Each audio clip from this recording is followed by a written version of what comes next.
1978 June 4 அன்னைக்கு ஒரு பையன் பிளமஸ் நேஷனல் பார்க் அப்படின்னு சொல்ல போகிற ஒரு பார்க்குக்கு பைக் ரைட் போகலாம் அப்படின்ற மாதிரி பிளான் பண்ணுறான். இப்படி பிளான் பண்ணதுக்கு அப்புறமா அந்த இடத்துல இருந்து பைக் எடுத்துக்கிட்டு அவனோட ஃப்ரெண்ட்ஸோட அந்த பைக் ரைடை ஸ்டார்ட் பண்ணுறான். இந்த மாதிரி அவன் பிளான் பண்ணி அந்த ஃபாரஸ்ட்டுக்குள்ளே போகும்போது அந்த இடத்துல ஒரு விஷயத்தை பார்க்குறான். அந்த இடத்துல பார்க்கப்பட்ட விஷயம் என்ன அப்படின்னா, ஒரு கேபின் இருந்தது. அந்த கேபின் ஒரு நேஷனல் ஃபாரஸ்ட் ஏரியாவுக்கு சொந்தமான ஒரு சர்வீஸ் கேபின் அப்படின்றத உணர்ந்துக்கிறான். ஸோ அந்த சர்வீஸ் கேபின் பல வருடங்களாக இந்த இடத்துல தான் இருந்திருக்கு. இதை யாருமே கணக்கெடுக்காமல் விட்டுருக்காங்க அப்படின்றதையுமே ஆல்மோஸ்ட் அதை பார்க்கும்போது தெரிஞ்சிருக்கு.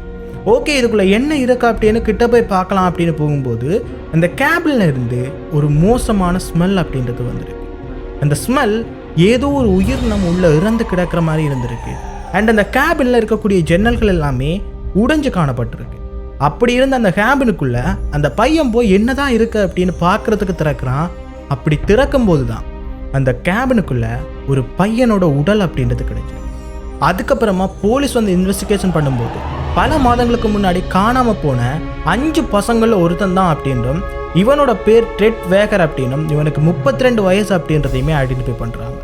ஸோ இந்த பையன் எதனால் இதுக்குள்ளே வந்து இருந்தான், இவனுக்கு என்னதான் நடந்துச்சு, அண்ட் இவனுக்கு கூட வந்த அந்த மீதி 4 பேருக்கு என்ன ஆச்சு, அண்ட் இவங்க யார், இதை பற்றி தான் இந்த வீடியோவில் முழுக்க பார்க்க போகிறோம். இந்த வீடியோ கண்டிப்பாக ஒரு இன்ட்ரெஸ்டிங்கான வீடியோவாக இருக்கும். ஸோ வீடியோவை பார்க்குறதுக்கு முன்னாடி ஹெட்செட்டை மாட்டிக்கிட்டு இந்த வீடியோவை கடைசி வரைக்கும் பாருங்கள்.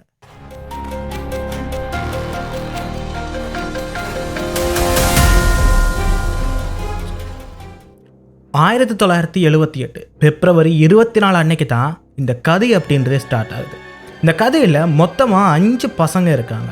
இந்த 5 பசங்களுக்குமே பிறவியிலிருந்து ஏதோ ஒரு குறை அப்படின்றது இருக்குது. ஒரு சில பேரால் எழுத வாசிக்க முடியாது, ஒரு சில பேரால் பேச முடியாது. அண்ட் இந்த 5 பேருமே மனநலத்தால் ரொம்ப பாதிக்கப்பட்டிருக்கக்கூடிய நபர்களாக இருக்காங்க. பட் என்னதான் இவங்க அதிகமாக பாதிக்கப்பட்டிருந்தாலுமே இவங்களோட அன்றாட வேலையை இலகுவாக செய்யக்கூடிய நபர்களாக இருந்திருக்காங்க. இந்த 5 பேருமே ஒரு பாஸ்கெட் பால் டீம்லையுமே இருந்திருக்காங்க. இவங்களோட முழுக்க வாழ்க்கையே இந்த பாஸ்கெட் பால் டீமை நம்பி மட்டும் தான் இருந்திருக்கு. அண்ட் இந்த 5 பேருமே ஒரு மிகப்பெரிய ஃப்ரெண்ட்ஷிப் பாண்டில் இருந்திருக்காங்க. இந்த 5 பேரும் எங்கே போனாலுமே 5 பேரும் ஒன்றா தான் போவாங்க. அண்ட் இந்த 5 பேருக்குள்ள ஒருத்தர் விட்டு கொடுக்காத மனப்பாங்க அப்படின்றது இருந்துச்சு. அண்ட் இவங்க 5 பேருமே தொடர்ந்து ஒரு சிறந்த நண்பர்களாக இருந்தாங்க அப்படின்றது தெரிய வந்திருக்கு. அப்படிப்பட்ட இந்த 5 பேரில் முதல் நபரோட பேர் டெட் வேல்கர். இவரை பொறுத்த வரைக்கும் 32 வயசான ஒரு நபர்.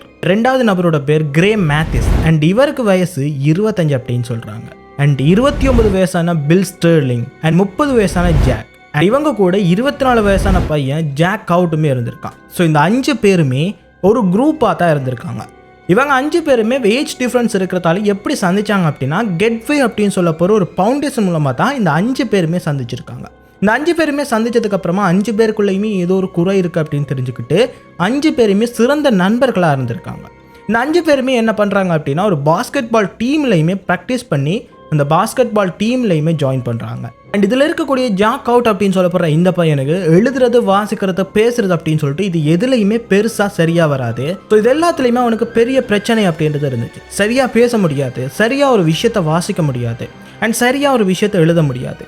அண்ட் அவனோட வீட்டை விட்டு வெளியே போகிற அப்படின்னா கூட அதிகமாக பயந்து நடங்கக்கூடிய ஒரு பையனாக இருந்திருக்கான். ஸோ இவனுக்கு எப்பயுமே இந்த 4 ஃப்ரெண்ட்ஸ் தான் ரொம்ப துணையாகவுமே இருந்திருக்காங்க. அண்ட் கிரேம் மேத்திஸை பொறுத்த வரைக்கும் ஆர்மியிலேருந்து ரிட்டையர் ஆன ஒரு பர்சன். அண்ட் இவருக்குமே பல பேக் ஸ்டோரிஸ் அப்படின்றது இருக்குது. ஸோ பல பிரச்சனைகளில் மாட்டிக்கிட்டு பல பிரச்சனைகளால் ஆர்மியிலேருந்து கலைக்கப்பட்ட ஒரு நபர். அதுக்கப்புறமா அந்த பிரச்சனைகளை சரி செய்துக்கிட்டு அவரோட இயல்பான வாழ்க்கை அப்படின்றத வாழ்ந்துக்கிட்டு இருந்திருக்காரு. அண்ட் இந்த கேங்லேயே டிரைவிங் லைசன்ஸ் வச்சிருக்கக்கூடிய ஒரே நபருமே இந்த கிரேம் மேத்யூஸ் அப்படின்றது தான். பில் ஸ்டெர்லிங்கை பொறுத்த வரைக்கும் இந்த குரூப்லேயே ரொம்ப இன்டெலிஜென்ட்டான ஒரு பையன் அப்படின்னா, இவனுக்கு எல்லா விஷயத்தையுமே ஈஸியாக அண்டர்ஸ்டாண்ட் பண்ணிக்க முடியும், ஈஸியாக புரிஞ்சுக்கும் அப்படின்ற மாதிரியுமே அவங்களோட பாஸ்கெட் பால் கோச் ஒரு இன்டர்வியூவில் சொல்லியிருக்காரு. ஜாக் மேட்ரக்கை பொறுத்த வரைக்கும் ஆர்மியில் ட்ரக் டிரைவராக இருந்த ஒரு பையன். அண்ட் அதுக்கப்புறமா டிஸ்வாஷராக ஒர்க் பண்ணிட்டு இருந்தான். பட் என்னதான் இப்படி ஒர்க் பண்ணாலுமே அவனுக்கு மனநிலையில் ஒரு சில பிரச்சனைகள் இருக்கிறதால இவனையுமே எந்த வேலையிலையுமே சரியாக வச்சுக்கிறதால இந்த 5 பேரோட ஒரு குரூப் மெம்பராக மாறுறான். அண்ட் ஃபைனலாக டெட் வால்டர். இவரை பொறுத்த வரைக்கும் இருக்கிறதுல கொஞ்சம் ஸ்ட்ரகிளான ஒரு பர்சன் அப்படின்னு சொல்கிறாங்க. அடிக்கடி பயப்படக்கூடிய ஒரு நபர், ஒரு அவசர சுச்சுவேஷனில் ஒரு சரியான முடிவு எடுக்க முடியாத ஒரு நபர். பட் என்னதான் இப்படி இருந்தாலுமே அந்த குரூப்பில் இருக்கிறவங்க அத்தனை பேருக்குமே ரொம்ப பிடிச்ச ஒரு செல்ல பிள்ளையாகவுமே இருந்திருக்காரு. ஸோ இந்த மாதிரி ஒவ்வொருத்தருக்கும் ஒவ்வொரு குறைகள், ஒவ்வொரு வேக் ஸ்டோரிஸ் இருந்தாலுமே இந்த 5 பேருமே ஒரு இணைப்பிரியாத நண்பர்களாக தான் இருந்திருக்காங்க. அண்ட் இப்படியே போயிட்டு இருந்த இவங்களோட வாழ்க்கையில் ஒரு மிகப்பெரிய திருப்புமுனையாக அமைஞ்சது 1978 பிப்ரவரி 24 அன்னைக்கு. அன்னைக்கு ஒரு அறிவித்தல் அப்படின்றது வருது. அவங்களுக்கு அடுத்த நாள் இருக்கக்கூடிய பாஸ்கெட் பாலில் வின் பண்ணாங்க அப்படின்னா அதிலிருந்து அவங்களுக்கு லாஸ் ஏஞ்சல்ஸுக்கு 1 வீக்குக்கான டூர் அப்படின்றது இலவசமாக இருக்கும். ஸோ ரொம்ப பாதிக்கப்பட்டவங்க, ரொம்ப ஏழ்மையான குடும்பத்திலேருந்து வந்தவங்க அப்படின்றதால லாஸ் ஏஞ்சல்ஸ் சுற்றி பார்க்குறதுக்கு ஒரு கிழமை ஃப்ரீ அப்படின்றதால ரொம்ப சந்தோஷமாக இருந்திருக்காங்க. ஸோ அந்த சந்தோஷத்தை என்ஜாய் பண்ணுறதுக்காகவும் நாங்கள் எப்படியாச்சும் வின் பண்ணிடுவோம் அப்படின்ற கான்ஃபிடென்ட்டோடையுமே அதுக்கு முதல் நாள் ராத்திரி அங்கே லோக்கலில் நடந்த ஒரு பாஸ்கெட் பால் டோர்னமெண்ட்டை பார்க்குறதுக்காக அந்த 5 பேருமே புறப்பட்டு போகிறாங்க.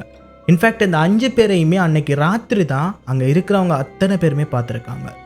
அந்த பாஸ்கெட் பால் டோர்னமெண்ட்டை பார்க்க போன அந்த 5 பேருமே மறுபடியும் திரும்ப இவங்க காணாம போய் சரியாக 3வது நாள் பிப்ரவரி 28 அன்னைக்கு அங்கே இருக்கக்கூடிய பிளம்மஸ் நேஷனல் ஃபாரஸ்ட் அடியில் இவங்களோட கார் அப்படின்றது கண்டுபிடிக்கப்படுது. இவங்க 5 பேருமே அந்த காரில் தான் ட்ராவல் பண்ணியிருந்திருக்காங்க.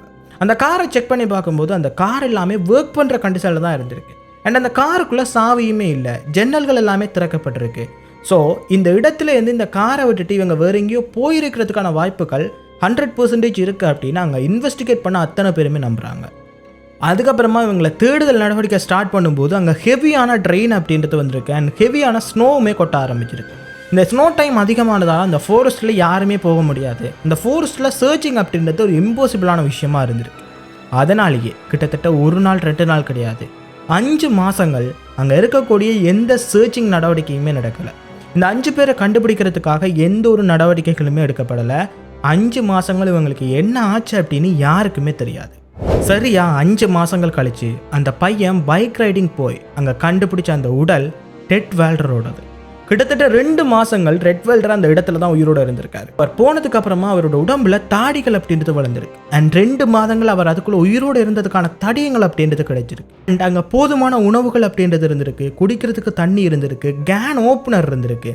அண்ட் அது கூட அவருக்கு அங்கே கதகதப்பான சூழ்நிலையுமே இருந்திருக்கு. பட் எப்படி இருந்தார் அப்படின்னு யாருக்குமே தெரியாது. அண்ட் அந்த ரூமில் வேறு யாரோட பாடிஸுமே கிடையாது. கிரே மேத்யூஸோட ஷூஸ் மட்டும்தான் அங்கே இருந்திருக்கு. மற்றபடி அங்கே யாரோட அடையாளங்களுமே கிடையாது, யாரும் இறந்ததுக்கான தடயங்களுமே கிடையாது. ஸோ இதுக்கப்புறமா அங்கே மற்ற 4 பேரை தேடுறதுக்கான நடவடிக்கை அப்படின்றது மறுபடியும் ஸ்டார்ட் ஆகுது. இப்படியே சர்ச் பண்ணிட்டு இருக்கும்போது அதுக்கப்புறமா 2 நாட்கள் கழிச்சு ஜூன் 6ஆம் தேதி அப்புறமா ஸ்டில்வர்னிங் அண்ட் ஜாக் இவங்க 2 பேரோட உடலுமே அந்த கேபினெட்டுக்கு கிட்டத்தட்ட 10 கிலோமீட்டர் தூரத்தில் கண்டுபிடிக்கிறாங்க. இந்த 2 உடல்களுமே வித்தியாசமான முறையில் இறந்து போயிருந்தாங்க. அவங்களுக்குமே என்ன நடந்துச்சு அப்படின்னு யாருக்குமே தெரியாது. அண்ட் அதுக்கப்புறமா சர்ச் பண்ணும்போது ஜாக் கவுட்டையுமே கண்டுபிடிக்கிறாங்க. அண்ட் அவர் அந்த கேபினெட்டுக்கு பக்கத்துலேயே ஆல்மோஸ்ட் 1 கிலோமீட்டருக்கு பக்கத்துலேயே இந்த இடத்துல இருந்து போயிருந்தார். அண்ட் இதில் ரொம்ப மோசமான விஷயம் என்ன அப்படின்னா, இந்த மாதிரி தேடுதல் நடவடிக்கை செய்யும்போது ஜாக் ஹர்ட்டோட தந்தை தான் அந்த இடத்துல அவரோட பாடியையே கண்டுபிடிச்சார். பட் இந்த 4 பேரோட உடல்களுமே கிடைச்சிருக்கு. ஒரு பர்சன் மட்டும் அந்த இடத்துல இருந்து மிஸ் ஆகிறார். அந்த ஒரு பர்சன் தான் கிரே மேத்யூஸ். இந்த கிரே மேத்யூஸுக்கு என்னாச்சு அப்படின்னு சொல்லிட்டு மறுபடியும் தேட ஆரம்பிக்கிறாங்க. 1 நாள் 2 நாள் அப்படின்னு சொல்லிட்டு தொடர்ந்து தேடுதல்கள் அப்படின்றது நடந்துக்கிட்டே இருக்குது. பட் என்னதான் தேடுதல்கள் தொடர்ந்து நடந்துக்கிட்டே இருந்தாலுமே அவரோட பாடி அப்படின்றது கிடைக்கல. அவருக்கு என்ன ஆச்சு அப்படின்றதுமே தெரியாது. ஒருவேளை உயிரோடு இருக்காரா இல்லையா அப்படின்ற கேள்வியுமே எழும்ப ஆரம்பிக்குது. பட் என்னதான் இப்படி கேள்விகள் எழும்பினாலுமே இந்த கேஸை ரொம்ப அவசரமாக க்ளோஸுமே பண்ணுறாங்க. அதுக்கப்புறமா இவருக்கு என்ன ஆச்சு அப்படின்னு இப்போ வரைக்கும் யாருக்குமே தெரியாது. பட் அந்த இடத்துல இருந்த ஒரு சில பேர் சொல்கிற விஷயம் என்ன அப்படின்னா, அந்த இடத்துல இடைக்கிட பல நபர்கள் ஒன்றா நடமாடுற ஒரு நடவடிக்கை இருக்குது அப்படின்னும், அந்த இடத்துல ஒரு சில பேர் குழந்தைகளோட பெண்களும் கொடூரமான தோட்டத்தில் இருக்கக்கூடிய ஆண்களும் அந்த இடத்துல மாறி மாறி நடமாடிட்டே இருப்பாங்க. ஸோ அந்த விஷயத்த நிறைய பேர் பார்த்துருக்கோம் அப்படின்ன மாதிரி நிறைய மிஸ்ட்ரியான விஷயங்கள் அப்படின்றது சொல்லப்படுது. பட் அந்த 4 பேருக்கு என்ன ஆச்சு அண்ட் அந்த காணாமல் போனவருக்கு என்ன ஆச்சு அப்படின்னு இப்போ வரைக்கும் தெரியாது. ஸோ இந்த மாதிரி இன்ட்ரெஸ்டிங்கான அன்சால்வ்டு மிஸ்ட்ரியாக இருக்கட்டும், இன்ட்ரெஸ்டிங்கான சர்வைவல் ஸ்டோரிஸாக இருக்கட்டும், இந்த மாதிரி நிறைய வீடியோஸ் அப்படின்றது நம்மளோட சேனலில் போஸ்ட் பண்ணிக்கிட்டே இருக்கோம். இதெல்லாம் மிஸ் பண்ணாமல் பார்க்குறதுக்கு மறக்காம சேனலில் சப்ஸ்கிரைப் பண்ணிக்கோங்க.